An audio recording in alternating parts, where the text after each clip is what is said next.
Well, good afternoon. We're so glad that you could join us today for a rainbow of supports addressing retention for early intervention providers, special education teachers, and leadership.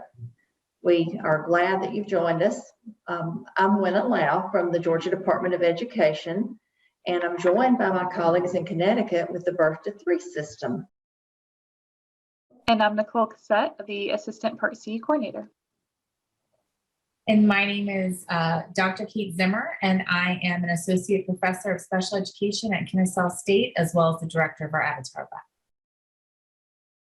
Lab. Of course, OSEP has a disclaimer that this was developed by the Part C in Connecticut and the Georgia Department of Education, as well as our partners with Kennesaw State University. And you'll see a little bit about our presenters on the next slide. So you met Nicole, I'm Winna, and you just met Kate too, but you'll hear from all of us as we begin our presentation. And Nicole, I'm going to turn that over to you now. Absolutely. Thank you, Winna. So I just wanted to take a minute to introduce Connecticut's Part C leadership team, because without their work, the contributions to both of our 84325P, which is our professional development grant, and 84325L, which is our leadership grant, would not be possible. So we have Alice Ridgway, who is our Fearless Part C coordinator. I'm Nicole Cassette. Linda Bamonte, who is with our professional development, and she is the lead, backed by Colleen Kurtzke, who is in professional development. Elizabeth Teller, who we are excited to have just joined us for monitoring and general supervision, and then Sabrina Crow, who is education and outreach and child find. So the first grant I'm going to talk to you a little bit about is our Rainbow grant. So that's our reliable, integrated, building our workforce Rainbow, and that is the 84325P grant through OSEP. So while we were thinking about applying for this grant, Connecticut had to identify specifically what the needs of the system were and what funding could be used for. So the identified needs included revamping training that is currently available, specifically our ITFS coursework. So that's the infant, toddler, family specialist. And then we also looked at collecting workforce data. And currently our data system is not the greatest. It's been built on for many years, and it doesn't collect the workforce data that we need in order to identify recruitment or retention of staff throughout the system. So another piece of this data is really looking at if staff are leaving, why they do so that we can hopefully in the future retain those staff. So that's big in terms of retention. So and then additionally, there's the methods of maintaining evidence-based practices and supporting master mentor coaching throughout the state. And this all is building upon and linking to our leadership program, which we'll talk about after Winna and Kate present as well.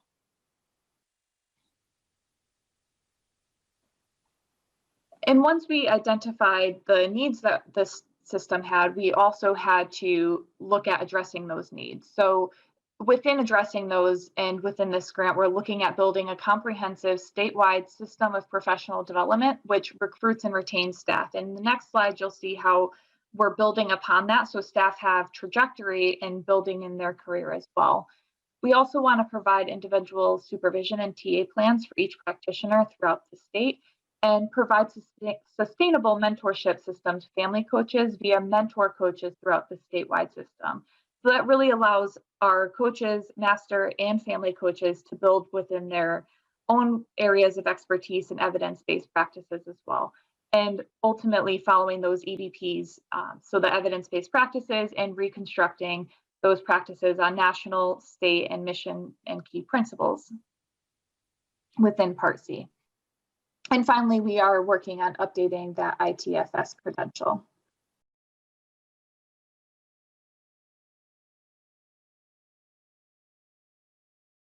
And as mentioned before, this is very exciting, but here is our rainbow. So the image shows the steps one can go through in the Part C system to help recruit and retain staff within the system.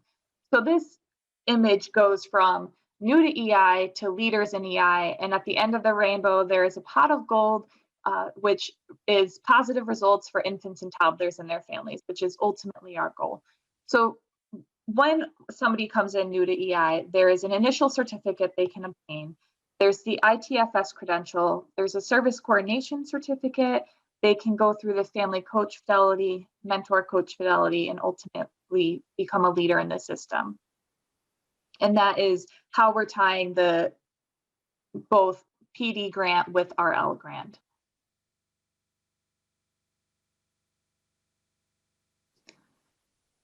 So what is the status of our Rainbow grant? Well, this grant was awarded to us last year in October, so it's relatively new. So what we have started is mentor coaching has begun at the program level. We have one certified fidelity coach at the lead agency, and excitingly in April of 2021, so just recently, a second fidelity coach was certified. The Part C data system redesign is underway and hopes to be rolled out in August. And we also pulled together a stakeholder advisory board, and the meetings have begun in March and early April, and we will continue to meet with them and gather feedback. And additionally, Canvas, which is a learning platform, is in the purchase process, and modules are going to be developed and housed there so we can update all of our professional development materials and house them in one place versus going to several places. So it would really make that easier for program staff to access materials.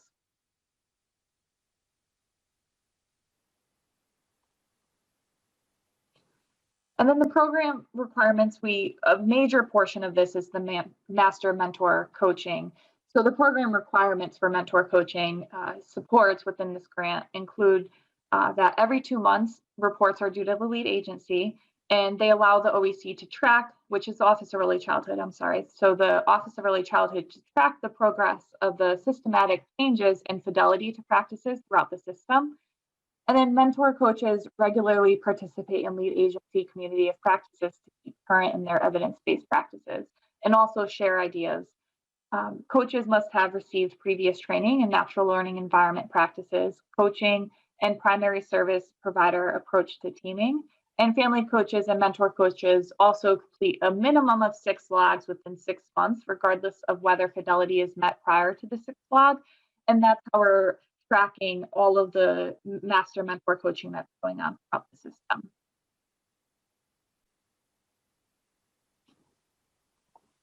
And as we know, any good grant has some data and tracking applied to it. So what about outcomes and measuring of those outcomes? So Connecticut 2 years ago rolled out our quality practices self-assessment, or the QPSA. And each summer that QPSA is sent out to practitioners working in the field. So far, we've had 100% response rate through a lot of work in tracking down staff, but we do have 100% response rate. And we are tracking trends throughout that. This quality practices self-assessment measures the fidelity to practices in 5 areas of our system, and that is involving families, natural learning environment practices, coaching, teaming, and then disposition, knowledge, and values. So what you see on the screen here is some data, and this is the percent of which practitioners have reached fidelity in that area of practice. And the lighter purple is those who attended the Rush and Sheldon 2-day training. And then the darker purple is those who did not attend the Rush and Sheldon 2-day training. So you can see a great disparity between those who are at fidelity or who have gone through the training and have received support through fidelity coaching, reaching those fidelity to practices.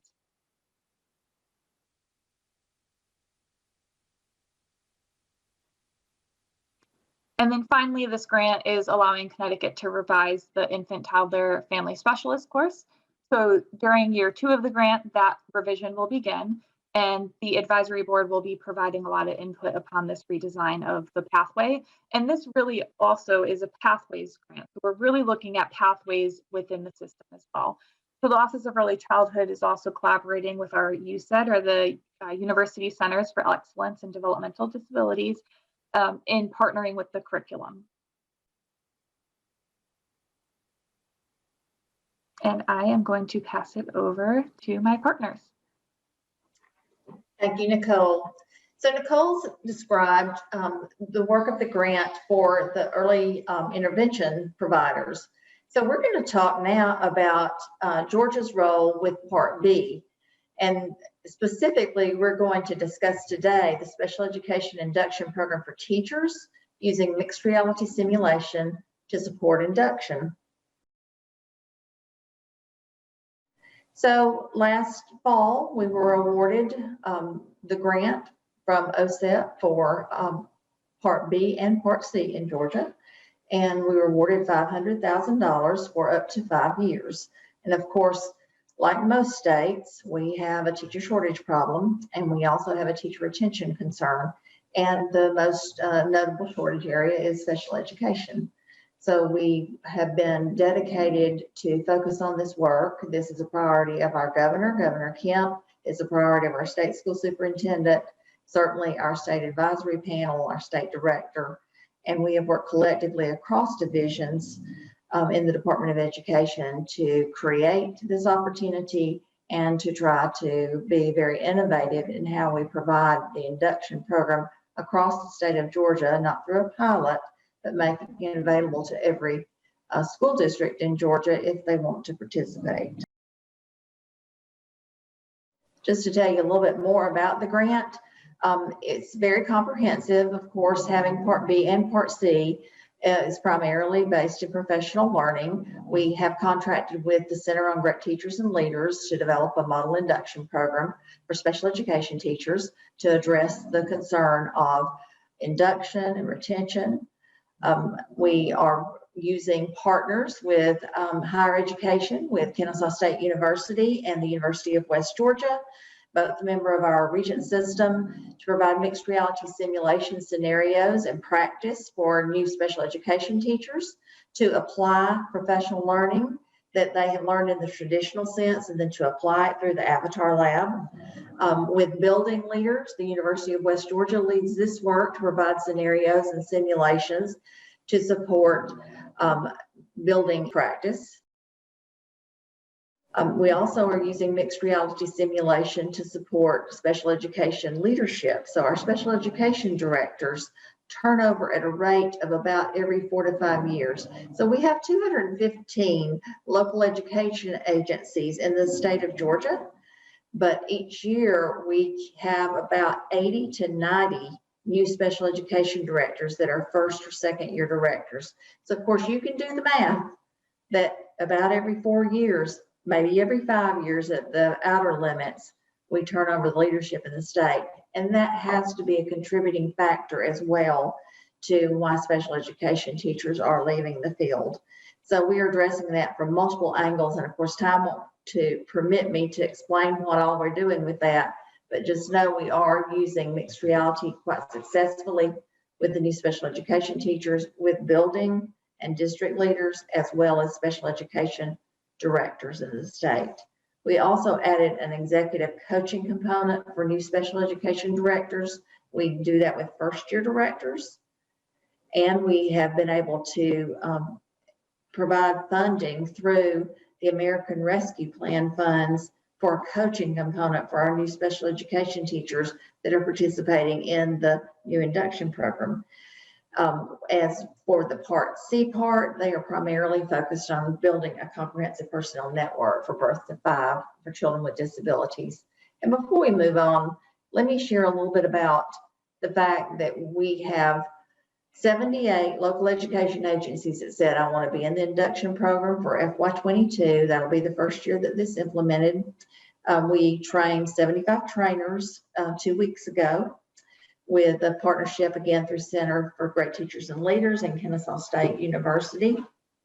So they are ready to go for the first half of the year, and we'll also have communities of practice in between. But we have a projected number of teachers to participate in the induction program beginning in August of around 900 new special education teachers. That's a lot of teachers. Georgia's a sizable state. We're the 8th largest state in the nation. And so when we take something to scale, we have to do it in a grand way. But we did not want to limit this opportunity to just a few districts trying to implement through a pilot or a few cohort districts. So we are trying to provide the capacity through our regional network that we call Georgia Learning Resource System, or in other words, GLRS. You may see that acronym. to regionally provide the support to our districts. And we're working with some of our very large districts in the Metro Atlanta area to allow them to have trainers within their district that can redeliver this and work directly with their teachers in that manner.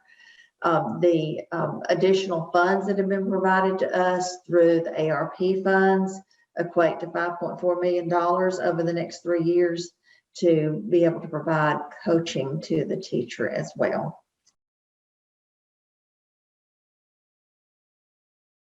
So Kate, this is Kate Zimmer, and she is my partner in this adventure, one of several people, but Kate is the director of the Avatar Lab at Kennesaw State, and I'm going to turn it over to her so that you can learn more about mixed reality. So mixed reality simulation is a key part of this project as it provides a way for our teachers to be able to practice what they are learning about high leverage practices. And high leverage practices are these skills that we want our teachers to know because they kind of give the most bang for the buck. It provides an opportunity for our teachers to practice these skills and to ensure that we are getting the most out of our students. So before we jump into the specifics of how we will use mixed reality, we wanted to spend a little time talking about what it is and why we use it. So the use of simulation is a well-validated approach for students in fields outside of education, such as the military and medical training. So take, for example, airplane pilots. Pilots practice with flight simulators that mirror the cockpit before ever taking us up in the plane. And I don't know about you, but I am very thankful that they do that. And so we see the opportunity for simulated practice across numerous high stakes fields. And we believe that education is just as high stakes. So as many of you likely can relate, teacher preparation and induction support, we face a lot of challenges of limited time, opportunities to practice realistically, but without students, and the ability to give meaningful and immediate feedback. So practice with students is incredibly important, but we also don't want to waste students' time or provide low quality instructional experience is if the teacher is not fully prepared to implement such strategies in the classroom. And feedback we know is critical for novice teachers, but we always don't have the opportunities to observe and debrief immediately when we're in the schools. So lessons may shift, teachers might not have a break immediately to debrief until hours or days later. So scheduling itself becomes quite difficult. So with mixed reality, we have an opportunity for that intermediate step of practice, that purposeful practice, one that is flexible, targeted, and that improves quality instruction for students the first time it's implemented in the classroom. So there's a saying in mixed reality that no students were harmed in the making of our teachers. And it's a little tongue in cheek because simulation allows individuals to learn and master skills in an environment that doesn't put others at risk, for instance, students, or those relationships in risk either.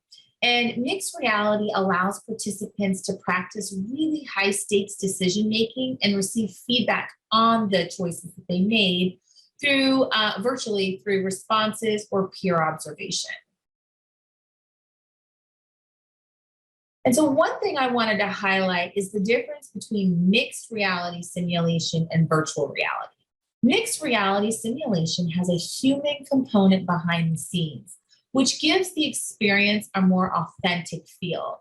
The avatars participate with our teachers in real time, so they can see us and hear us. There are no computer responses. So this unique blend of human and artificial intelligence allows for something we call human in the loop paradigm to occur. So meaning that participants' behavior are what changes or guides the outcome. So it allows for that truly immersive experience.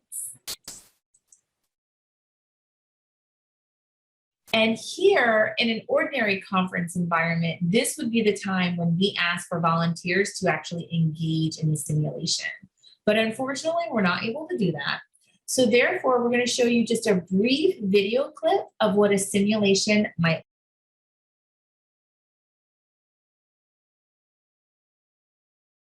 Hi, students. How are you doing today?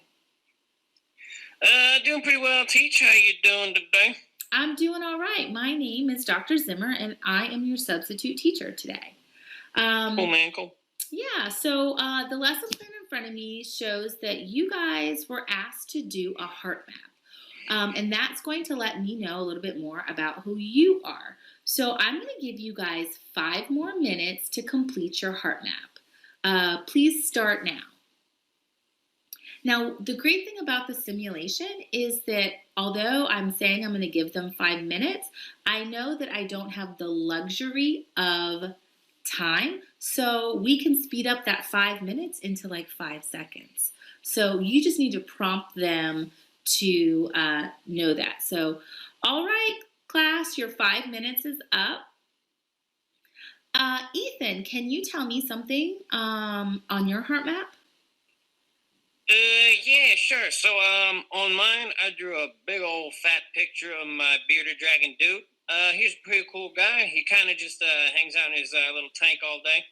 Gets to lay around in the sun. Nice. What do they eat? Like mostly worms, like these little mealworms. You gotta kind of like put him in this special protein dust first. But sometimes if he's doing good, sometimes I'll give him crickets for a treat. Okay. All right. That's good to know. I didn't know that. Savannah, can you tell me something that's on your heart map? Yeah, okay. So on my heart map, I put down that I really like volleyball.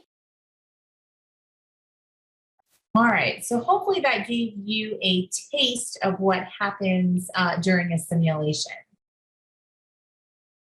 Here is a graphic of the overall model induction training. And we're going to kind of zoom out so you guys can see the big picture just for a moment. Now that you've seen the Avatar lab firsthand, you can see how this fits within a larger program structure. Each month, trainers will lead a PD with their induction teachers on a targeted high leverage practice. Then the teachers will practice what they have learned about that high leverage practice in the simulator. And next, we're going to facilitate monthly communities of practice.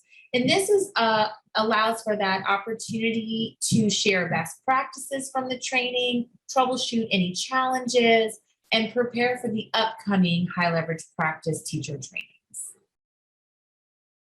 All right, and I thank you all for such a well-rounded insight to your program. And I'm going to cap it off with the rest of Connecticut's leadership grant. So this is where our rainbow grant is really feeding into. So it's the final piece of the rainbow and how Connecticut will integrate the PD grant and the leadership grant, which we do work with our USAID partners in implementing.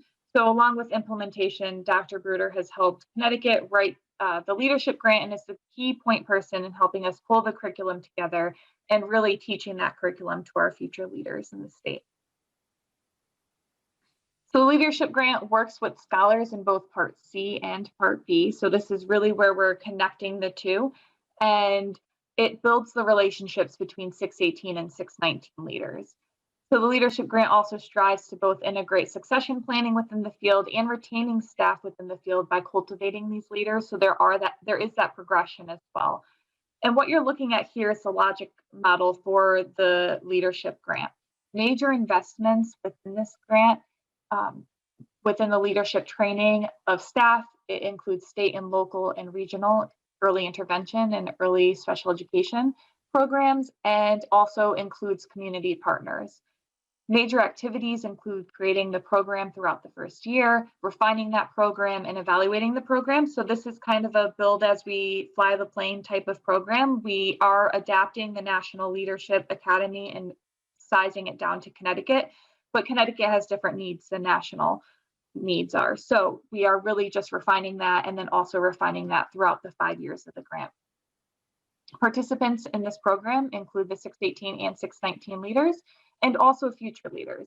So the first year of the program, as we're building the program, we really wanted to recruit some seasoned leaders, but also some other newer leaders within the field so we can gain their expertise and also find their insight within the program as well. And then subsequent years are going to be new leaders and up and coming leaders within the system. Additionally, in order to collect feedback, we've recruited some TA centers to consult with, and also national and local leaders within the advisory board so that we are building a well-rounded leadership program. And then outcomes include a high-quality leadership programs in Connecticut, effective collaboration within the partners in EI and ESCE programs. And then that effective collaboration is essential. So it includes higher outcomes such as a better transition planning and increased fidelity to outcomes. Another outcome being graduates secure leadership positions in their local, regional, and state level. And long-term outcomes include graduates developing high-quality supports within their programs and families, and infants and children with disabilities have access to evidence-based practices. And we have several goals, but a couple of those goals that I'll touch upon is the first one being to implement the curriculums, right? So we have to size this curriculum down and make it fit into Connecticut. So this includes a class that meets twice a month for 1 year, equaling 24 classes, except for the first year, there were 3 classes in the first 2 months as we are rolling out the program and really trying to catch those leaders up. So that is where the curriculum sits. Each participant in the start of the curriculum and at the end will complete a leadership survey, which identifies the areas of strengths and weaknesses. And then those strengths and weaknesses will either be capitalized on or honed in on to strengthen if there are weaknesses throughout the program. And additionally, the Academy is a participatory method of delivery. So participants will provide feedback on implementation. So there are opportunities to provide feedback after every session and after every class.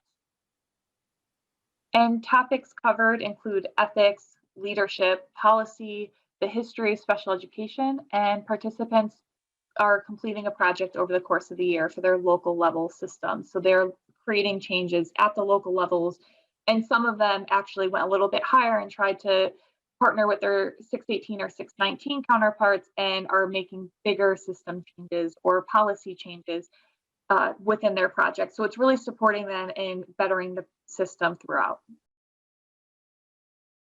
And that is, in a nutshell, the Connecticut's leadership program, and then also our Rainbow Grant, and additionally our partners. So thank you all for joining us in this session, and there will be time for questions after.